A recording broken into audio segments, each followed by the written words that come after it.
どうやらこの木のようだな。これも紙4文字で書かれていますね。この下か。この木の根元を掘れということか。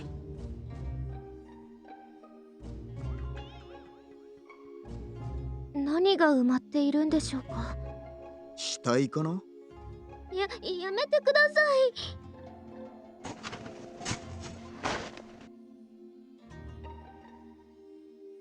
これは何だ。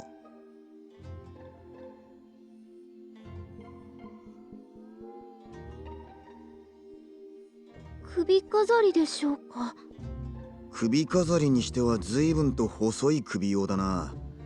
腕輪と言った方が良くないか。しかしこれが俺の欲するものね。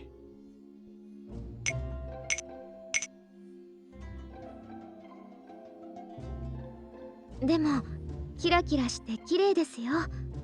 このような材質は見たことがありません。おそらく古代の遺物だと思います。遺物か。俺に何か関係あるものなのかね。しかし使い道がわからん。手に馴染むような感覚もない。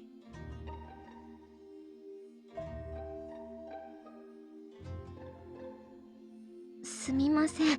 私も遺物には疎くて、遺物は専門の学士様方が扱うことが多く、興味はあったのですが、あまり触らせてもらえなくて。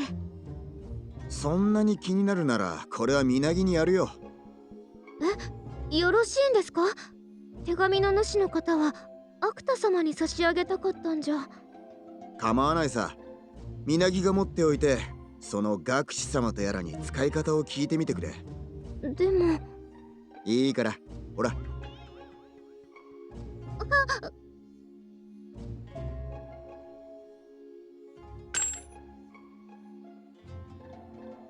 ああ、すまん。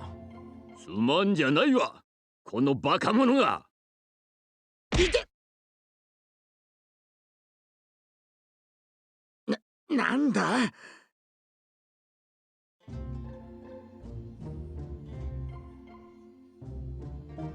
カラスさん？くかこのたわけ、あわけが。それを一体何だと思ってる。人類の英知の象徴をお前はお前くか捕まえた。くかお、なんだこいつ。足が3本あるぞ。アクタ様。ん？どうしたみなぎ。そのカラスさん、今何か喋っていたような。喋って？んはあ喋ってないが気のせいだろ。はあ。さてどうするかな。腹も減ったし食うか。くら食べるんですか？食べるがどう料理したもんか。まあこの際焼き鳥でいいか。小刀はないか。ここで締めよ待て待て待て。う。なんか言ったか。私は何も。そっか、なら空耳だな。じゃスパッと首を落として。待てと言っているだろう。落ち着け、話を聞け。喋ったな、間違いなく。喋りましたね。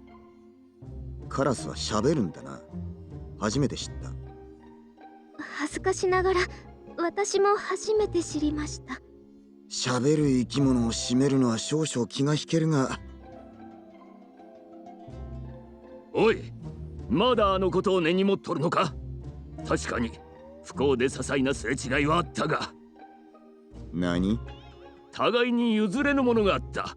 ただそれだけだろう。それをいつまでもネチネチと。この仕打ちは何だ。かあ、これが父親に対してやることか。や、は？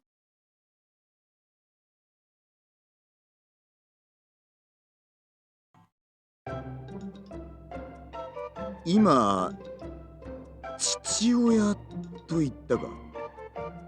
血を分けた正真正銘の親子だろう。このバカ息子が。誰が？お前が。誰の？大天才であるこの私のだ。この親不孝者めが。アクタ様はカラスさんだったのですか？いや、カラスの父親を持った覚えなどない。多分だが。この姿でも血を分けた息子ならわかるだろう。カラスになってもにじみ出る人類最高峰の知性。そんなものをお前の父以外から感じることがあるのか？いや、というか何を言っているのかさっぱりわからん。おい、わからんのか？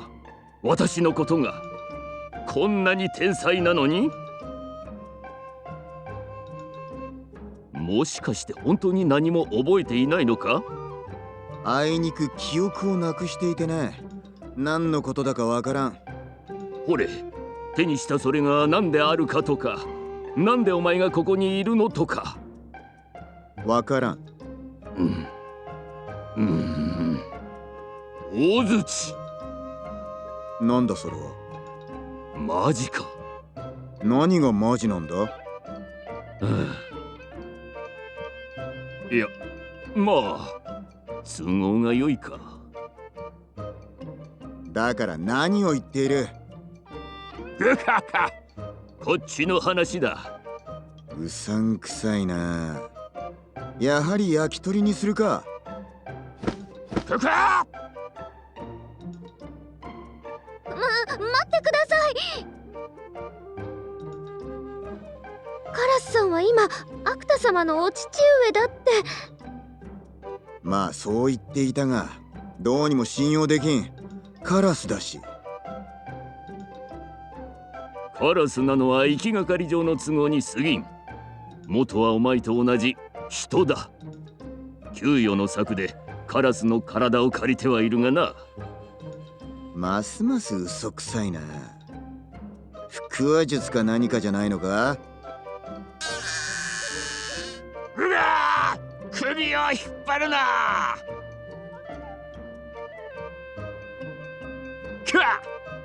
扱いに気をつけろ。私はお前の欲するもの、そこの娘の秘密を握る存在だぞ。俺のことだけでなく、みなぎのことも知っていると？血の呪い、それがお前たちが解き明かしたい秘密だろう。なぜそのことを？私を殺せば娘の呪いとやらは永遠の謎だぞ。それでもいいならとっとと煮るなり焼くなりするがいい。お前に何ができる？そこの娘の体くらいこの大天才である私ならばちょちょいと調べられるというのだ。なぜ私がそこの娘を調べられるのか。決まっている。この私こそがその娘の生みの親だからな。は？さっきは俺の父親だと言ってたろうが、適当なことを。正確には娘の一族の最初の一人を作ったのがこの私だ。怨美大かや。いわば創造主。そう。まあ何代前かは知らんが祖父と言ってよかろう。つまりは私はお前の親も同然。特別に私をお父様と呼んでもよいぞ。お父様ですか？そうだぞ娘よ。私が父だ。いいな。わかりました、お父様。おい、みなぎ、でもこのカラスさんはとても特別な感じがします。なぜかは分かりませんが、ですから私たちの始祖をお作りになられた偉大なお方であってもおかしくないかと。いや、おかしいだろう。かかか、素直で可愛いの。それに比べて血を分けた息子のなんと察しが悪く不愛想なことか。だからカラスの親など持った覚えはない。それよりお前は言ったな、自分がみなぎ。それはつまり折しろの始祖を作ったということか。そうとも、なかなか可愛くできているだろ。そんな可愛いだなんて。謙遜は良くないぞ。私の完璧な計算は常に肯定されねば。でも、このカラス、しばらくこちらの周辺を監視していたはず。盗み聞きした情報をそれっぽく喋っているだけという可能性もある。もう少し情報を引き出してみるか。